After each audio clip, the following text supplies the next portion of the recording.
So you're sitting at home reading your favorite design magazine and thinking to yourself, how do I get that designer look on a budget? Well, I'm here to tell you it's as easy as changing around your color scheme and adding a fresh coat of paint on your walls.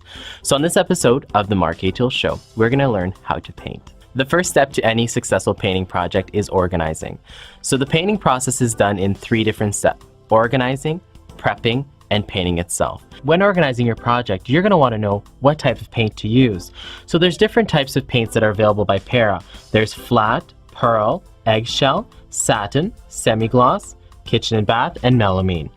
And there's also different types of rooms that you can use these in. So for a living room, dining room, or bedroom, you want to use flat, pearl, eggshell, or satin, one of your choice.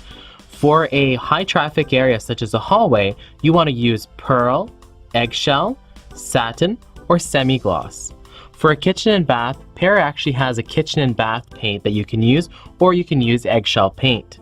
For door trims and cabinets, you can use semi-gloss or melamine paint. When deciding how much paint you'll need, all you have to do is use this wonderful chart that we've provided right here. So just use the width and length of the room and multiply them, and it'll give you whether you need a gallon or 2 gallons of paint. So now comes the prepping of the surface. So here's a simple checklist. You'll need a few things for your prep. You'll need a putty knife and patching compound, sandpaper with a grit value of 100 or 120, painter's tape, drop cloth, and sponge. Step 1 in the preparation process is repairing. You want to fill holes and imperfection with patching compound. A smooth, blemish-free surface will ensure a quality finish. Step 2 is the sanding process. Scrape all loose and peeling surfaces. Sand using 100 grit sandpaper and sanding block. For glossy surfaces, lightly sand with 120 grit sandpaper. Now comes step 3, the cleaning process.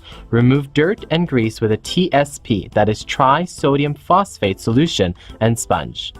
Rinse thoroughly with water and ensure the surface is clean and dry. Step 4 is masking. Use painter's tape to mask edges. Press tape with a spoon to keep the paint from seeping under the tape, because there's nothing worse than using painter's tape and having the paint seep under so you don't have a straight edge. And cover floors and furniture with a drop cloth. So now we're ready for the painting process. It's the most exciting process of all. For the painting process, we'll need a trim brush, 1 inch to 2.5 inch, a roller and extra rollers in a 9 inch, trays and liners, primer, and paint. So the first step in the painting process is priming. You want to prime all necessary surfaces with a Para paint primer. For surfaces with stains or color variations, use stain blocking primer, which is fabulous, by the way.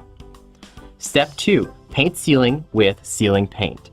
So I really love this product because it rolls on pink and dries to a bright white in about 30 to 60 minutes. How fabulous is that? So step 3 is really the painting technique. So you want to use a trim brush to neatly paint all the edges, including around the light switches and electrical outlets.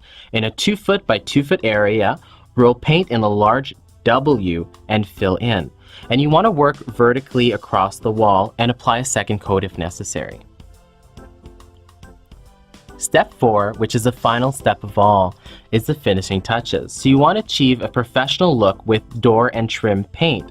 It provides the finishing touch to complete your paint project.